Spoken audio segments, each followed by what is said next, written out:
Hi friends, welcome back to the studio once again. I'm Beatrice Fedeli. I'm so glad that you're here. Today we're going to be tackling a technique that is very important in painting in general, but especially in watercolor, that is negative painting. I get asked about this in my in-person classes. It seems like people get confused, but once we get trying it, they see how easy it is and how the paintings improve quite a bit. This is such an important subject that what I'm going to do is today we're going to show you, we're going to do a two parts. Today we're going to show you a little bit of what it is. We're going to be doing like some fun. You can end up with a little card, you can building different layers. Then in part two, we're going to paint flowers, a loose flower, using both the positive and the negative painting. So stick it down for that one as well. Without further ado, let's get this. What is negative painting? Negative painting is when we paint around an object instead of painting the object itself. I know that this term can sound confusing. It is for a lot of my students, but let me show you, once you see it, it's going to be simple. So let me start by putting a background here. And let's just use greens for that, for example. But actually I'm going to do it here because that way I can rest my hands since I'm right when I said that I paint around an object. Say, for example, a flower, okay? Instead of painting the petals of the flower, I'm painting around the petals of the flower, okay?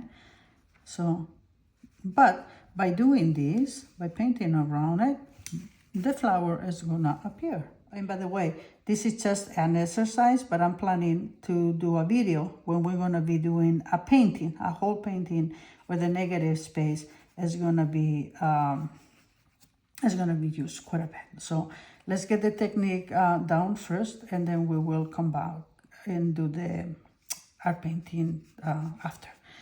As you can see, our flower has appeared just by painting around it. Okay, some trees, because negative painting also help us create this. And this is land for the make-believe things that we're doing. Be careful to go around my trees. I'm gonna leave these two. I'm painting around these big trees, but I'm painting everything else that goes around them. So this is my other big tree. I'm making like a contour so you can see what I want to leave white, and then I just come over here and fill the rest of the space. See how this tree is coming forward? This other one. I'm gonna, because this is very wet, I need to let this dry. So I'm gonna go ahead and use my hair dryer, and I'm gonna go ahead and put another layer of color here and another layer of the same color but darker, slightly darker over here. Since this can take a little bit, I'm gonna speed up the process so you can see it.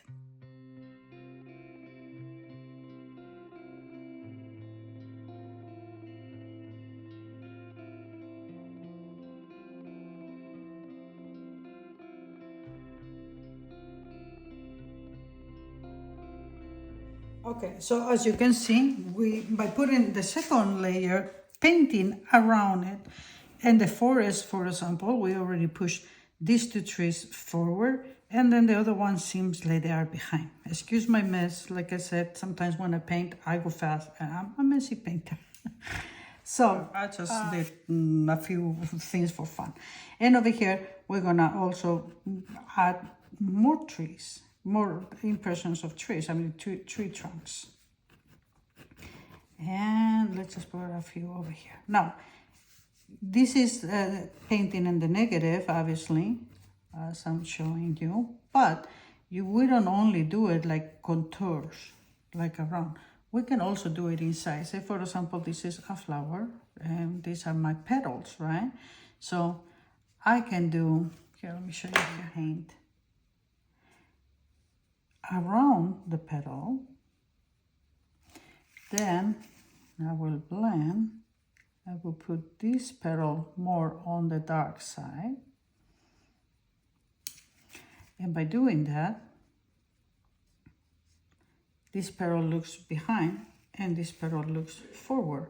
Say, for example, that we're doing the same thing with this other one. So it is a technique that is used from the outside, and it's a technique that is used for the inside too, like contours and also inside. We're gonna keep building this and we're gonna keep building this. I'm going now, the trick is to be building darker colors slowly. So we got a light, we got a medium. Now we darken our colors one more.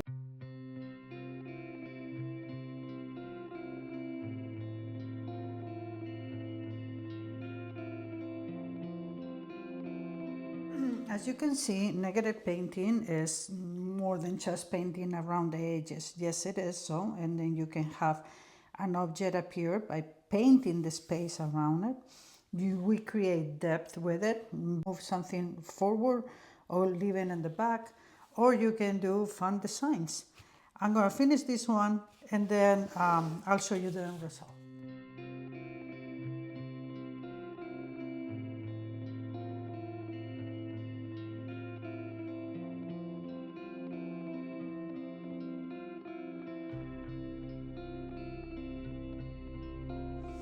So have fun with this technique. As you can see here, you can do designs, you can do whatever kind of designs you want, but more importantly, it is negative painting is a great tool to have in our toolbox. And yes, you can play with designs, let your imagination go. Most importantly though, this is something that we use constantly on our painting, on a watercolor painting. In my next video, we're gonna paint floral using this technique. So as you can see, the technique itself is not difficult. It's just instead of painting an object, painting the surrounding area. And then for backgrounds like we did today, you just keep building your layers little by little, which is very important in watercolor because, as you know, watercolor gets painted from light to dark. This is one way. There's another way that we can do with free sketch too, that we will do in a different video if you're interested. In the next video, we're going to do a full painting applying this technique using flowers for a painting. So practice this and then meet me in the next video. I'll see you there.